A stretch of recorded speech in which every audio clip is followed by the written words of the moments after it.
अस्सलाम वालेकुम दोस्तों, आज की इस वीडियो में हम प्रेजेंट इंडेफिनिट टेंस की बात करने वाले हैं और प्रेजेंट इंडेफिनिट टेंस को सीखने वाले हैं।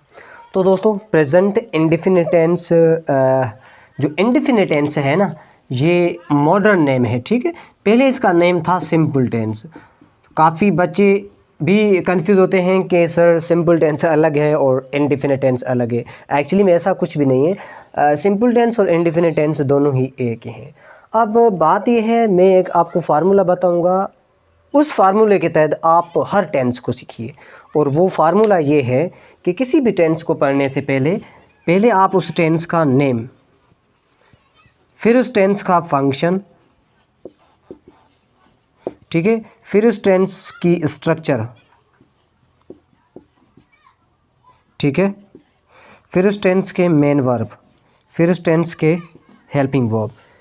तो इसी तरीके से क्या करना है आपको, और आपको क्या करना है, पहले टेंस का नेम, जैसे कि नेम है प्रेजेंट इंडेफिनिट टेंस। फंक्शन, अब आते हैं हम इस टेंस के फंक्शन पे। और दोस्तों ये फंक्शन ये है कि ये टेंस जो है ना हमें naturally, habitually and routine action बताता है। क्या कहता है ये टेंस जो है हमें naturally, habitually and routine action. ठीक है, तो हम क्या कहेंगे, ये टेंस जो है हमें naturally and habitually and routine action. तो दोस्तों इस फार्मूले जो आपके सामने है कि इस टेंस की हमें डेफिनेशन सीखें, तो ये टेंस क्या करता है, हमें नेचुरली मीन्स कुदरती काम, ठीक है, जैसे sun sets in the east, sunrise in the east, sunset in the west, the rain come according to this way. Habitually I eat meals, I drink water, so these are habitually also as well as naturally actions, so according to this way. Okay, so and structure, अब हम आते हैं structure. तो इसमें क्या होता है, पहले सब्जेक्ट, फिर सब्जेक्ट V1, ठीक है, और लास्ट में ऑब्जेक्ट। अब ये है इसकी स्ट्रक्चर, इसका फार्मूला। मैथमेटिक की तरह इसमें भी फार्मूले होते हैं। तो सब्जेक्ट का मतलब है डूअर ऑफ एक्शंस, मतलब कि जुमले में काम करने वाला। ठीक है, वर्ब जो है वो है काम, जो काम हो उसका। ऑब्जेक्ट जो है कि वो काम किस पे कर रहा है। ठीक है, जैसे हम एक सेंटेंस बनाए कि अम्मी रोटियां पका रही है। अम्मी क्या कर रही है, रोटियां पका रही है। तो इस सेंटेंस पे अम्मी जो है सब्जेक्ट है, मतलब अम्मी का काम क्या है, पकाना, और अम्मी का काम किस पे है, वो रोटियां। तो हम क्या कहेंगे, हम उर्दू जो हमारी है ना, उसी तरीके से इंग्लिश में ट्रांसलेट नहीं करेंगे, क्योंकि अम्मी रोटियां पका रही है, ये जो है सब्जेक्ट उर्दू के हिसाब से जो हमारी स्ट्रक्चर बनती है वो subject plus object plus verb, ये होती है। ठीक है, बट इंग्लिश में क्या है, सब्जेक्ट प्लस V1। उर्दू में बीच में, सेंटेंस के बीच में ऑब्जेक्ट आता है, बट इंग्लिश में सेंटेंस के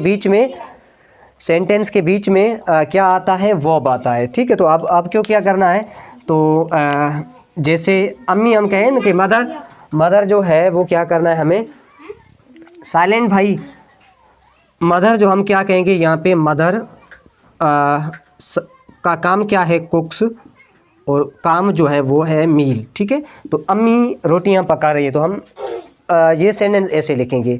तो अब जो इसके, मेरे ख्याल से आपको इसका फंक्शन भी पता चल गया, इसकी स्ट्रक्चर, इसका मेन वर्ब जो दोस्तों, मेन वर्ब मतलब कि मेन वर्ब क्या है, वो वर्ब की फर्स्ट फॉर्म। और इसकी हेल्पिंग वर्ब जो है ना, हेल्पिंग वर्ब वो उसके हैं, वो एक है डू और दूसरा है डज। एक है डू और दूसरा है डज। तो डू और डज का फंक्शन क्या है कि डू और डज, आपने देखा कि डू और डज हमने किसी भी सेंटेंस में इस्तेमाल नहीं किया। तो डू और डज का ये फंक्शन है कि जब भी हम किसी कॉमन सेंटेंस को, जब भी हम किसी कॉमन सेंटेंस को नेगेटिव बनाएं, इंटरोगेटिव बनाएं और इम्फेटिक बनाएं, तो हम क्या करेंगे कि हम अपने, तो जब भी हम किसी सेंटेंस को नेगेटिव, इंटरोगेटिव और एम्फेटिक बनाएं, तो हम डू और डज का इस्तेमाल करेंगे।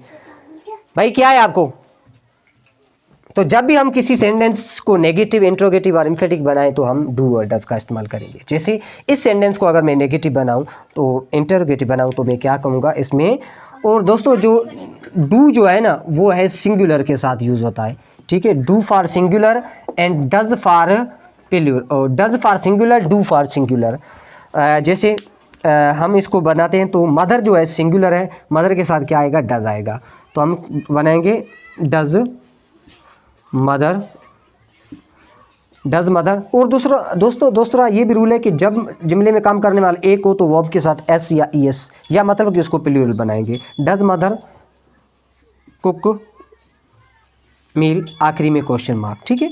तो यहाँ पे हमें एस ई एस देने की ज़रूरत नहीं पड़ी क्योंकि यहाँ पे एस की जगह पे डज आया है। तो ये बन गया इसका नेगेटिव, इंटरोगेटिव। अब हम इसका बनाएंगे नेगेटिव। नेगेटिव के लिए दोस्तों क्या करेंगे, हम यहाँ पे सिर्फ क्या करेंगे, डज नॉट लगाएंगे, ठीक है।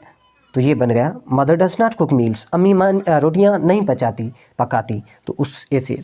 अगर हम नॉट को यहाँ से मिटाएं तो मदर डज कुक्स मील्स, अम्मी रोटियाँ पकाती है, तो मतलब कि ये इम्पेडिक सेंटेंस बन गया। तो दोस्तों होपफुली आपको ये सेंटेंस समझ में आ चुके होंगे। इसी किस्म के और वीडियोस देखने के लिए हमारे यूट्यूब चैनल को सब्सक्राइब करें। मिलते हैं किसी अगले वीडियो में, तब तक के लिए इजाज़त, अल्लाह।